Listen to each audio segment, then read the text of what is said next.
up? How are you doing? Oh my god, this is week two. Yes. This is week two, and in week two, we want to look at various purpose. Like, want to look at the purpose of so fast, various purpose of so fast. But first, how was your week one? I trust you had an awesome time in week one. I trust it went so well. So, like I said, week two, we'll be looking at the next 5 days in week two is going to be showing us some things about self leadership. It's going to be showing us some few things about self leadership. So you're going to be learning what it takes. Self leadership is never easy. It's easy for me to coach you, but sorry guys, it's another ball game entirely to coach myself.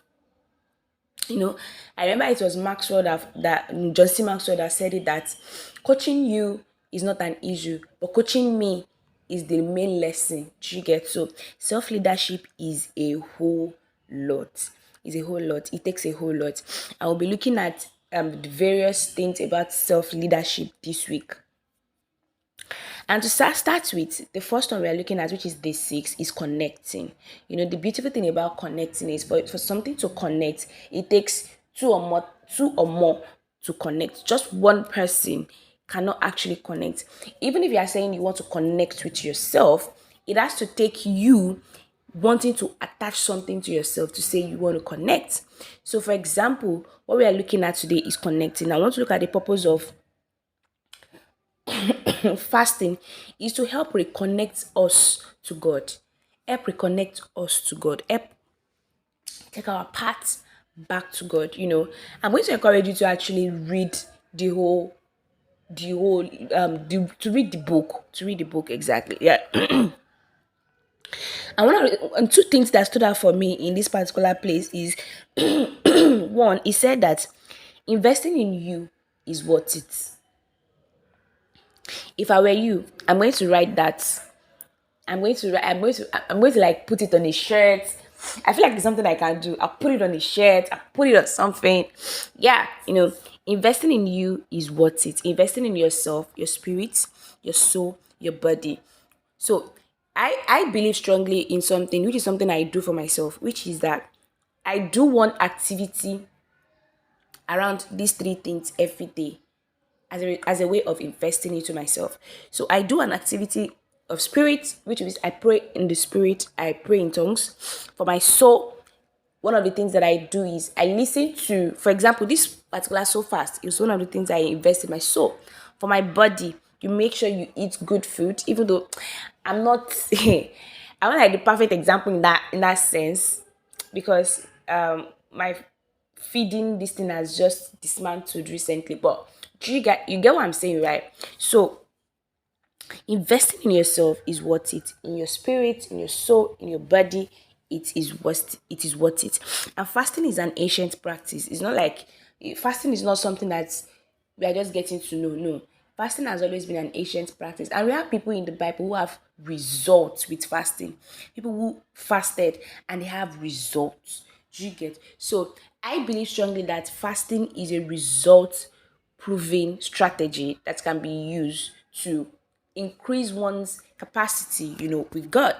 And one of the beautiful things that you also have to understand, which is I love the quote for today, which says the biggest problem facing the world today is not people dying in the streets of Calcutta, and it is not inflation, but spiritual deprivation. And it is true. The feeling of emptiness is associated with feeling separate from God and from all our sisters and brothers on the planet Earth. Brother Teresa said it. It is spiritual deprivation. You see, people tell you things like, I'm just not feeling happy. I don't just feel. See, once you remove God, whatever you start with God, once you remove God, it becomes empty. And the beautiful thing about God, or the beautiful thing about our walk with God, is our walk with God is very, very important. The minute you stop doing the things that you do, for example, if you are the kind of person that wakes up every day, you pray, you study your Bible, the minute you stop doing that, for some time you will be okay. But it gets to a point where you yourself, you know that you are not getting the same satisfaction that you used to get. And when you look at it, you feel like, oh, it's because I stopped doing this. It's because I stopped doing this. It's because I stopped doing this. Do you get? And it's very, very important that you and I understand this. It's very, very important that you and I understand this. So please, as much as possible, do not, do not, do not try as much as possible. The consistency you build, for example, you've been doing this 40 days challenge, and a lot of people have been getting feedbacks of Toluwakemi. It's so amazing. I can imagine if this is just 5 days, how will the rest of the days be? Some of you will want to run before your time, in the sense that you'll be like, I can Saturday and Sunday, she used to finish the book. No, the book said 40 days so fast. Engage in it. Do you get? You see, capacity building. There's something he said in this place. Said capacity building is what the 40 days so fast is all about. You are setting aside time to enlarge, expand, and build your capacity to discover, to create, to become, and to achieve more.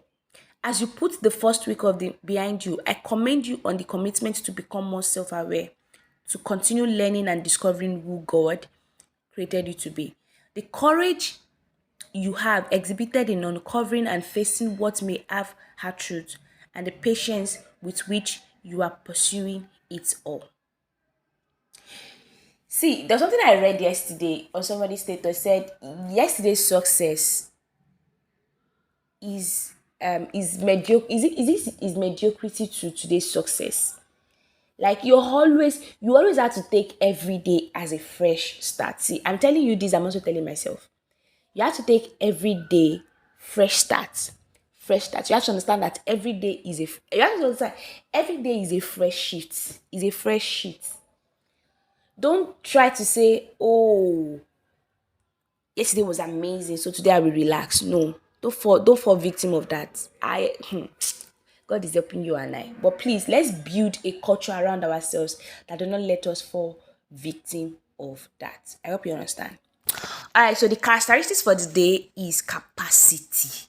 Yes, I love this so much. Capacity for today is capacity. I'm going to encourage you to read the book. It's capacity. And the he asked a very important question, three important questions. He said, number one, what have you learned about yourself so far? What have you learned about yourself so far? I think I'm going to post this on my status as the question of the day. What have you learned about yourself this year? What have you learned about yourself so far? It's already we spent more than 100 days in the year 2023. What have you learned about yourself this year? The second one, it says, what are the four things you will purpose to eliminate? What are the four things you will purpose to eliminate? What are the four things you will purpose to eliminate? Another one says, what are the four new habits you will focus on cultivating? What are the four new habits you will focus on cultivating? What are the habits you want to cultivate? What are the habits you want to cultivate? It says, be open to receiving the gifts of God, the gifts God is showing you, and assessing everything God's Spirit is longing to do in your life. Increase your capacity to do and be more by increasing your capacity to walk in the Spirit and be led by the Spirit. The beautiful thing about this so far is that if you are consistent with it, you will keep growing in your mind, in your heart. You keep growing. You will keep growing. It's not possible for you to be the same as you are taking this challenge. It's not possible. You should be increasing your capacity to access everything God's Spirit is doing. And lastly, there's this particular word I read in this chapter. In this chapter says that really stood out for me. It said, prayer is daily admission of one's weakness. Prayer is daily admission of one's weakness. I think that is going to change a lot for me. I'm going to imbibe that into my heart, that prayer is daily admission of one's weakness. So Me being anxious in the day, me being worried, me being this, prayer is one of the best ways to actually exhibit these things, to actually say these things to God. Prayer is daily admission of one's weakness. That means it's these things are already, God knows. That's why he wants you and I to pray. It is daily admission of our weakness. Ha! I don't know about you, but today these things are really standing out for me. Two things. Number one, investing in you is worth it. Investing in your spirit, in your soul, in your body, it is worth it. Then secondly, prayer is daily admission of one's weakness. Wow. So guys, we've come to the end of day 6. I enjoyed it. I loved reading it. It really stood out. It really said a lot of things to me, and I'm so happy and I'm so glad about it. So for you, let me hear from you. We'll be doing the review today. Drop a comment, please. Drop a comment. Drop a comment. Drop a comment. I want to hear from you today. What's up? How was this? Sis? What stood out for you? What did you learn? What stood out for you? And that's it for today. That's it for today. That's it for today. So do me a favor. If there's a friend who you know should be taking this challenge with us, please connect us to the friend. Send the group link to the friend. Let the friend know about it.